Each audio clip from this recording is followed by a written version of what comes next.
We're here at Wiston Junction, just south of Leicester. We're doing some flights with a drone to look at inspecting switches and crossings in a novel way. The drone flies over the SSC, it takes still shots, and then the software that is being developed by Plough and Craven is then used to actually knit those images together to provide an orthographic image, which is 2D, and a point cloud image of the actual SSC.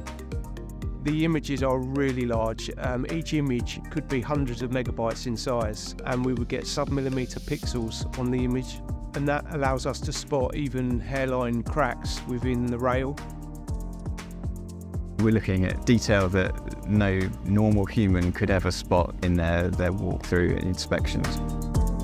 Network Rail supporting a project like this is phenomenal for all of us because it enables us to dedicate time and resource to testing and developing and to enhance our ability to capture high resolution and consistent data sets. Because of the increase in quantity of data that we're able to bring back to our servers, back to our offices, we've built a system around machine learning, AI, to do that task for us. So we're playing a giant game of spot the difference between data collection rounds. So we've been here every 2 weeks, and our computer systems are now working very quickly at spotting any critical issues with that rail so that it can be rectified.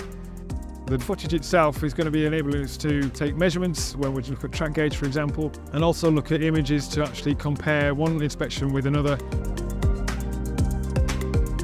If you zoom into the image, you can pan around the picture as you would normally navigate a map. And what you can see is on the left-hand side is the first visit, the right-hand side is the second visit, and there's a slider in the middle.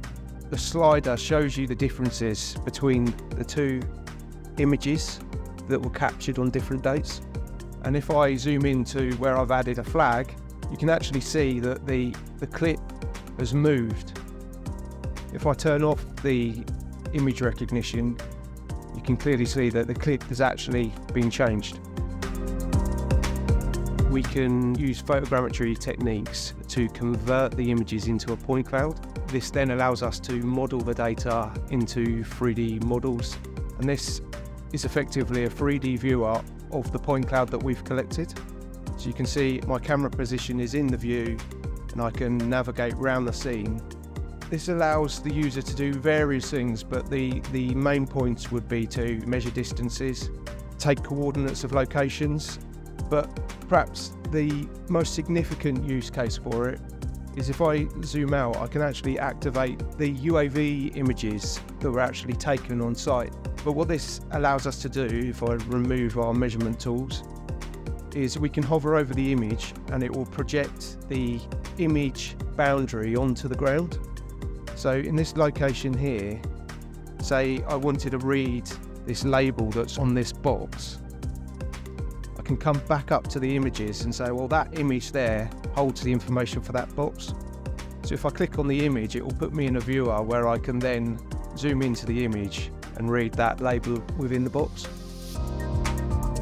Our main focus is to collect data efficiently, and we can fly the drones whilst the trains are running without risking safety of staff. Keeping boots off ballast, as we say in Network Rail, to actually move away from having people physically inspecting the track